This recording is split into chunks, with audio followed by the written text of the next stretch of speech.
अस्सलाम वालेकुम दोस्तों, मैं हूं आबिद ख़ान और आप देख रहे हैं आबिद ख़ान ऑफिशियल टीवी। एक बड़े अहम जो है वो इशू के साथ मैं आपकी खिदमत में हाजिर हुआ। मियां नवाज शरीफ 21 अक्टूबर को वापस आ रहे हैं। उनकी कानूनी हैसियत क्या है? उनकी वापसी पर उन्हें गिरफ़्तार कर लिया जाएगा? उन्हें फांसी ज़मानत मिल सकती है, नहीं मिल सकती? क्योंकि वो अदालती जो हैं वो इश्तिहारी हैं। तो अब देखना ये है, जो कन्विक्ट भी हैं वो बाकायदा सज़ा याफ्ता मफरूर हैं। तो अब हमारे साथ मौजूद हैं आफ्ताब बाजवा, जो कि सीनियर कानूनदान है पाकिस्तान के। हम उनसे जानते हैं कि लीगल एस्पेक्ट क्या है, क्या वाकई नवाज शरीफ को रिलीफ मिलेगा या नहीं। इस हवाले से जो है आफ्ताब बाजवा साहब से पूछते हैं। बाजवा साहब, ये बताइएगा, नवाज शरीफ वापस आ रहे हैं, वापसी में क्या होगा उनके साथ? मैं गुजारिश करूंगा कि देखिए, मैं कानून का तालिब इल्म हूँ।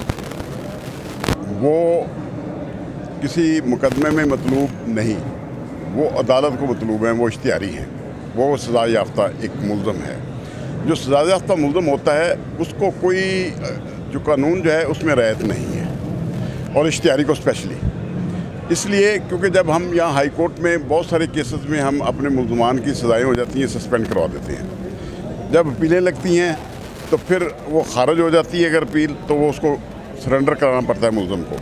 हम उसके लिए सुप्रीम कोर्ट जाते हैं। सुप्रीम कोर्ट में पहला एतराज़ ये लगता है कि मुल्ज़म ने अपने आप को सरेंडर किया है कि नहीं किया। पहले जेल से उसका वकालतनामा लाएँ तो फिर हम आपकी अपील लगाएंगे। इस वक्त अगर नवाज शरीफ आता है तो उसको पहले पुलिस को सरेंडर करना पड़ेगा, जेल जाना पड़ेगा, और वहाँ से वकालतनामा आएगा तो फिर अदालत जो भी फैसला करे, उसकी सज़ा को मुअत्तल करे या उसे ज़मानत दे या जो भी करे। लेकिन मैं एक बात ज़रूर इस वक्त कहूँगा, मुल्क के जो हालात हैं उन हालात में काजी फैज़ी साहब हमारे चीफ जस्टिस साहब पाकिस्तान हैं, और आर्मी चीफ साहब से भी इस वक्त बहुत बड़ा कौम की नज़रें उन पे हैं। क्या वो एक इश्तिहारी को दोबारा इस मुल्क में आके सियासत में हिस्सा लेने देते हैं या नहीं देते? क्या वो कानूनी रास्ता अख्तियार करता है या नहीं करता, या उसके लिए कानून से वो बालातर होगा?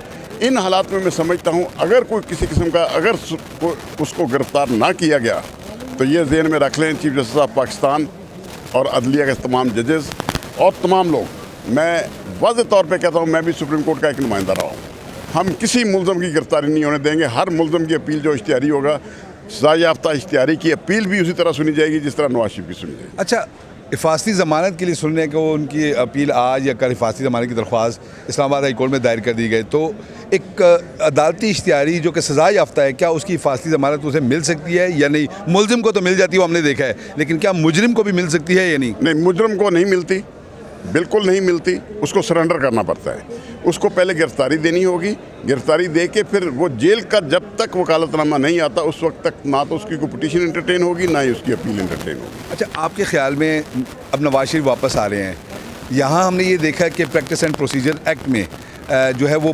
रिट्रोस्पेक्टिव उसका इफेक्ट नहीं होना, यानी जो पहली सज़ाएँ हो चुकी हैं उनके खिलाफ अपील का हक़ नहीं मिलना।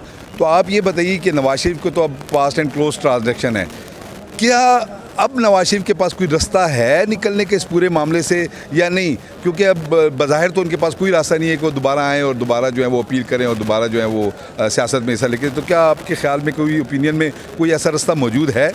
देखिए, जो अब सुप्रीम कोर्ट की नई जजमेंट आई 8 और 7 के रेशो से, 8 जजेस वाज़ेह तौर पे ये लिख चुके हैं कि जो भी पुराने केस हैं उन पे ये कानून लागू, जो नया है वो कानून लागू नहीं होगा।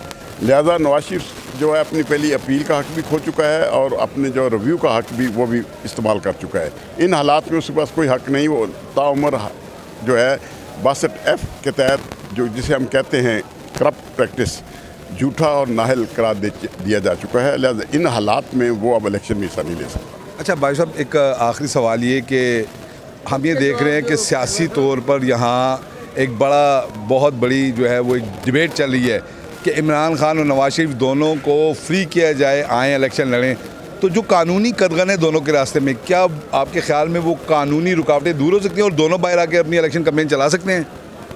देखिए, जहाँ तक तो इलेक्शन कैंपेन का मसला है वो तो कानून के मुताबिक होनी चाहिए। अगर दोनों किस मतलूब हैं कानून में, जेल में रह के अपना इलेक्शन लड़ें, अवाम अंधी नहीं है। अब देखिए, वो जो है जो इलेक्ट्रॉनिक मीडिया आ चुका है, सोशल मीडिया का ज़माना है। अब क्योंकि इन हालात में वो जेल में बैठ के भी अपनी जो है वो इलेक्शन कैंपेन कर सकते हैं, और अवाम जिसको चाहें चुने, ये उनका हक़ है। क्योंकि आईने पाकिस्तान कहती है सरचश्मा जो है ताकत का वो अवाम है। अवाम चाहे कोई बंदा जेल में हो, चाहे बाहर हो, सड़क पे हो, जहाँ भी हो, उसने उसको मुंतखब करना है। जिसको अवाम मुंतखब करे, अवाम का फैसला आखिरी फैसला होगा। अच्छा, माजी से इतलाक़ के हवाले से आपने भी फरमाया कि 8 और 7 का फ़ैसला है, तो क्या आपको ये नहीं लगता कि सिर्फ एक जज साहब ने दूसरी तरफ जो है वो ओपिनियन रखा तो जिसकी वजह से ये हक नहीं मिला, अदरवाइज़ वो इधर आ जाते तो शायद जो है वो मामला और हो जाना था। तो आपके ख्याल में क्या अब ये फ़ैसला को इतना मजबूत नहीं है, इसके ख़िलाफ़ कोई अपील, कोई नज़रसानी कुछ हो सकता है?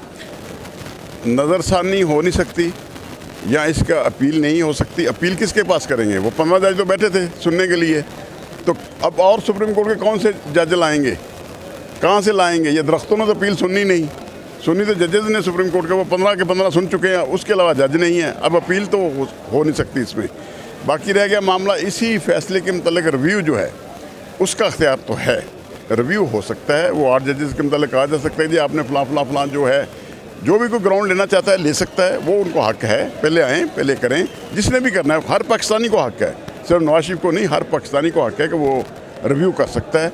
रिव्यू का अख्तियार है जो कानून के मुताबिक है। बहुत शुक्रिया। नाज़रीन, आपने देखा कि नवाज शरीफ की वापसी के हवाले से आफ्ताब बाजवा साहब ने अपनी लीगल और एक्सपर्ट ओपिनियन दी, और उनकी एक ओपिनियन के मुताबिक जस्टिस आयशा मलिक ने जो कहा था कि इसकी अपील कहाँ जाएगी, वो यकीनन एक बड़ा अहम सवाल था जिसे शायद उस वक्त तो इग्नोर कर दिया गया।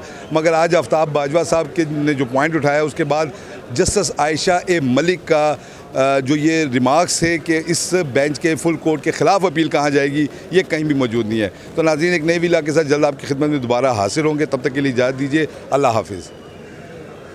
तेरे वाले